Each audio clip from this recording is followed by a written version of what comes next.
They priced her at nothing, and one human asked her name before he bid. I went to the Veth Corridor outpost to bid on survey equipment. That is what I have told people when they ask why I was there, and it is true as far as it goes. The Thresh Compact's border stations run holding auctions twice a month, surplus cargo, impounded freight, occasionally assets of ambiguous classification, and the Drevi Guild sends buyers when the manifest is interesting enough. My guild lead had flagged a crate of deep-range terrain scanners, ex-military, lightly used. She wanted them for a mapping contract in the outer reaches. She sent me because I am reliable and I do not overpay. I tell people this because the rest of what happened at Veth Station that morning is harder to explain, and I have not always known how. I will try now. The holding hall at Veth is not a pleasant building. It is a practical one, low ceilings, recycled air, a faint chemical smell that the station has never fully scrubbed from its filtration system. The auction block is a raised platform at one end. The cages line the opposite wall, floor to ceiling, a double row of iron and reinforced wire. They are not large cages. They are sized to hold whatever the compact needs to hold until someone pays to take it away. I arrived early enough to walk the floor before the session opened. Standard practice. You look at what you are bidding on before the auctioneer assigns it a number and a starting price. Other guild buyers were doing the same, moving along the crates of equipment, running quick scans, making notes on their slates. Nobody was walking the cage row. Not unusual. The living lots at Veth are almost never interesting to guild buyers. The compact's classification system rarely produces anything worth the administrative overhead of a transfer. I glanced down the row out of professional habit, 12 cages, most of them empty, a few holding figures who sat or crouched in the attitude of people who had learned that stillness costs less than movement. I reached the end of the row and almost turned back. Cage 11. I'm not certain what made me stop. The figure inside was not doing anything to attract attention. That perhaps was what caught mine. She was doing nothing so completely that it had a quality to it, a texture. She sat with her back against the rear wall of the cage, her knees drawn up, her eyes fixed on a point approximately 2 hand spans in front of her face. Not the floor, not the room. A point in the air that only she could find, equidistant from everything and belonging to none of it. She had dark copper skin and close-braided black hair, and the flat brow ridge of a Soreth reaches bloodline. Her wrists were chained to a horizontal bar, standard compact restraint protocol, but the chains had enough slack that she could have shifted, could have turned her face toward the hall. She had not. I had the impression she had made a quiet decision to stop being present in the room, and had been keeping that decision long enough that it had started to look permanent. The cage placard read, Lot 14, SORATHREACHES Bloodline Female, DESIGNATED Non-Asset per Bloodline Council Decree. Opening bid, cost of documentation. Cost of documentation. That is the compact's language for, we are not asking for value because we have formally declared there is none. The documentation fee covers the transfer paperwork. It is the closest the compact's legal framework comes to saying zero. I noted it and moved on. The session opened at the second bell. I had found my terrain scanners, Lot 6, good condition, a fair price, and taken a position near the front of the hall. The auctioneer worked efficiently, the way Veth's auctioneers always do. Cargo lots moved quickly. Equipment lots moved quickly. The hall thinned as buyers completed their business and left.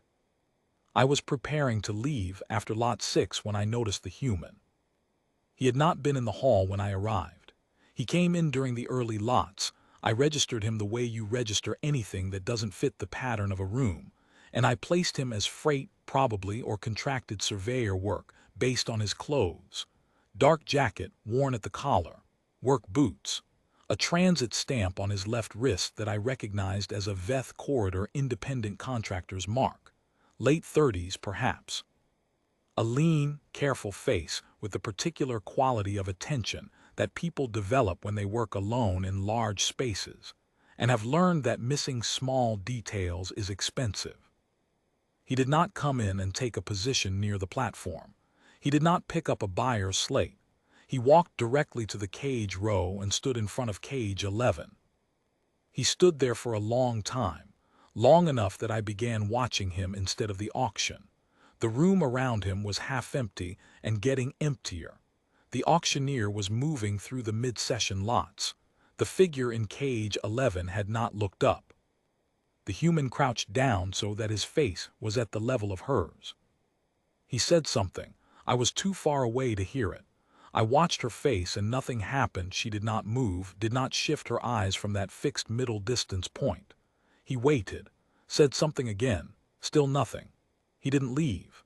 He sat down on the floor of the holding hall, his back against the cage next to 11, and waited with the ease of a man who has decided he has time. I left my position and walked the long way around the hall. I arrived within hearing distance, in time to catch his third attempt. "I'm going to be here either way," he said. "So if there's a name you'd like me to use, I'd rather use it than not." A pause. The auction continued behind us. She said without turning her head, without any change in the orientation of her eyes, "Aline." Just that, one word flat, like something she had not used in a while and was not sure still worked. "Aline," he repeated, didn't add anything to it, just confirmed he had heard it and that he intended to keep it. They called lot 14 at the back end of the session when most of the hall had cleared. The auctioneer ran through the designation quickly, the tone he uses for lots he expects to pass unsold. Cost of documentation. Opening bid. The human raised his transit card. Nobody countered, not because his bid was too high to match. There was no counter because there was no one else bidding. There had never been anyone else bidding. The hall was mostly empty. The buyers who remained had their slates out for the final cargo lots. Nobody looked at cage 11. Nobody had come to Veth Station that morning for lot 14. Nobody but him. The gavel came down. I watched him walk to the gate officer's desk. He produced a transfer form that was already filled out. He had done the documentation before the session opened, I realized. Before the bid, before the gavel. He had come in, walked to the cage, learned her name. And the paperwork had already been filed. The gate officer handed him a key. He walked back to cage 11 and worked the lock. It opened with the sound that old iron makes, a low grinding release. He drew the cage door back and held it. Aline Sarathdale, bloodline princess of the Sareth Reaches, designated non-asset by council decree, priced at the cost of moving paper from one desk to another.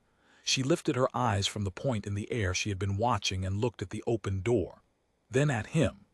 He had stepped back to give her room. He was not reaching in, not guiding, not managing. Just holding the door and waiting, the same way he had waited on the floor of the hall. She unfolded.